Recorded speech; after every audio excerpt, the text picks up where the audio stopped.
welcome back to Zarathustra Summer, although it's winter now, so Zarathustra Winter. And I thought the winter would be more suitable anyway, because in this section, we're going to look at one of the only sections where we see who murdered God, because, Nietzsche is often referred to with this, infamous statement, God is dead, but we never really ask, well, who killed him. So this section is like one of the few parts of Nietzsche's work that I've ever come across that actually gives us not a concrete answer, but a kind of literary depiction of the murderer, we could say.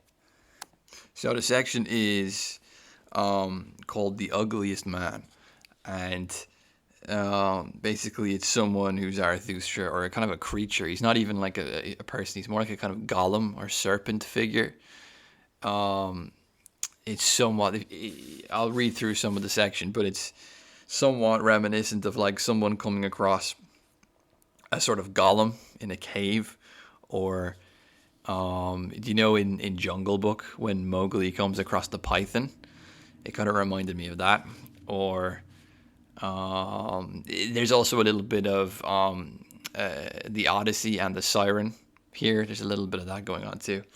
So there's a kind of monstrosity to it all. Anyway, so insofar as that we have a protagonist or a kind of hero character who comes across some sort of monstrosity, and they have to sort of battle this monster, but it's not really a battle, like a physical battle. It's more a kind of spiritual battle. So anyway, I'll read through some of the section. So he says, but when the path again rounded a rock, all at once the scenery changed, and Zarathustra stepped into a kingdom of death. Here black and red cliffs projected up, no grass, no trees, no cry of birds, for it was a valley which all beasts avoided, even the beasts of prey, except that a kind of ugly, thick, green serpent, when it grew old, came here to die. Therefore the shepherds called this valley Serpent's Death. Zarathustra, however, plunged into dark recollections, for it seemed to him as if he had stood in this valley once before. And many heavy things settled upon his mind, so that he went slowly and ever slower, and at last stopped. Then, however, as he opened his eyes, he saw something sitting on the pathway, shaped like a man, and yet hardly like a man, something unutterable. And all at once Zarathustra was overcome by the great shame of having beheld such a thing. Blushing to his white hair, he turned his glance away and lifted his foot to leave this evil spot. But then the dead wilderness resounded, for from the ground issued a gurgling, rasping sound, such as water makes in stopped-up water pipes at night. And at last a human voice and human speech emerged from it. It sounded thus: Zarathustra, Zarathustra, read my riddle, speak, speak. What is the revenge on the witness? I entice you back. Here is a slippery ice. Take care that your pride does not here break its legs. You think yourself wise, proud Zarathustra. So read the riddle, you hard nutcracker. The riddle that I am. So speak, who am I? So this is how this god murderer figure unleashes himself. And it's quite a impressive description, because it's like the entire atmosphere, the entire world sort of goes into like a death state. There's no birds, there's no trees. Zarathustra enters into a valley of death, and then this sort of strange figure. He asks, what is the revenge on the witness? And this is important because this actually gives us an explanation of what God did, what God was guilty of, that he brought upon himself, we could say, this murderous murder, basically. So Zarathustra hears this and he's pretty taken back. And he's overcome by pity. And this is an important thing in Nietzsche, because for Nietzsche, like, pity is sin. Pity is original sin for Nietzsche. pity is this seductive, which is why I mentioned the Odyssey earlier, and the Sirens. Pity is this seductive kind of force of nihilism. It's a kind of affect of nihilism that's present in the world and present in human nature, we could say. And this creature, this kind of weird golem creature, seems to invoke pity in whoever comes across him. And now, this isn't necessarily because he's pitiful in some way. He has a power of pity. He invokes pity almost as a weapon over anyone who confronts him. So Zarathustra has to sort of, similar to how in the Odyssey, Odysseus has to endure the song of the siren.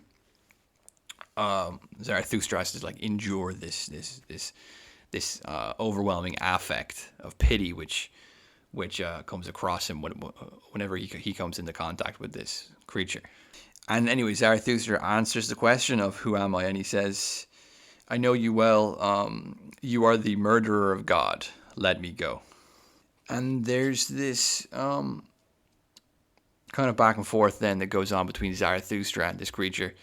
The creature doesn't want to be seen. He's ugly. He's called the ugliest man. And basically, the creature explains to Zarathustra that when most people see him, they look away. But Zarathustra doesn't do this, because this is kind of what pity makes people do, right? It makes people look away from things. It's like, oh, don't look at that. It's, whatever. Pity has this kind of averse effect on people, right? It makes us averse to things. And Zarathustra kind of endures this, and he doesn't look away. And basically, eventually, this creature sort of becomes a friend of Zarathustra, because Zarathustra does something which no one else has done, which he refuses to pity this creature. So the creature sort of admires Zarathustra from that, and the creature is then freed from his kind of whatever weird state of ghoulish, subterranean whatever. But I'm not going to go through the whole thing, but there's certain lines in it which are revealing. And it does tell you something about what Nietzsche was trying to get at with the death of God. And it's not an atheist thing. Like, this is kind of the way it's been popularized, as if Nietzsche was a kind of proto-atheist figure, or just an atheist. And he was kind of just saying to hell with God, because God imposes some sort of restrictions or rules on us, and we don't like that. This is kind of the way it's been popularized. But anyway, this gives us another idea. So the creature says, when Zarathustra sort of inquires about why this creature killed God, he asks, and this creature says, he had to die. He had to die. He looked with eyes that saw everything. He saw the depths and abysses of man, all man's hidden disgrace and ugliness. So if you think about God actually as this omnipotent figure that sees everything, and this is very much a part of God in a kind of wrathful sense, or in a as a kind of divine evaluator, a divine judgment on your life. When you live and you're in the front of the gates of heaven and you get judged and so on. This element of theology, where you can lie to yourself, you can lie to everyone else, but you can't lie to God. This is an important part of theology, which I think was rejected because maybe the standards were too high. It was too extreme. It was too brutal. It was too harsh. It was too honest. And rather than a death of God, we could infer that God was made into this kind of soft therapeutic liar, basically. That he became an excuse for nihilism, decadence, whatever, like things which you might equate with a very low standard. This is, like if you read, for example, Greek or Norse mythology, and if you read parts of the Old Testament, the gods or God they're pretty harsh. Like they sometimes want to just kill all men. Like they in Greek mythology they draft basically men into the war between the Titans and the Olympians. And then after that, Zeus wants to kill all the men. He's like, okay, we've used them for their purpose, now just kill them. And then Prometheus intervenes, which is where the Promethean myth comes from. You can have the same thing in Old Testament theology, like Noah's Ark, for example. God is just like, okay, I'm going to just destroy all the living creatures. But he sort of gives Noah a little bit of a warning and says, build a raft or whatever. This kind of theology of like a harsh God is, I think, like, New Testament Christianity, a kind of more liberal Christianity, humanism, humanitarianism, progressivism, all of these, and Nietzsche living in the Victorian period as well. All of these theological understandings of man, political, theological, ethical understandings of man are kind of built on a relationship with a very soft creator. And there's one section where this creature says to Zarathustra, when you teach all creators are hard and all great love is beyond pity. So this gives us some inclination into what Zarathustra's teachings are. He teaches that all creators are hard and that real love is not pity, it's beyond pity.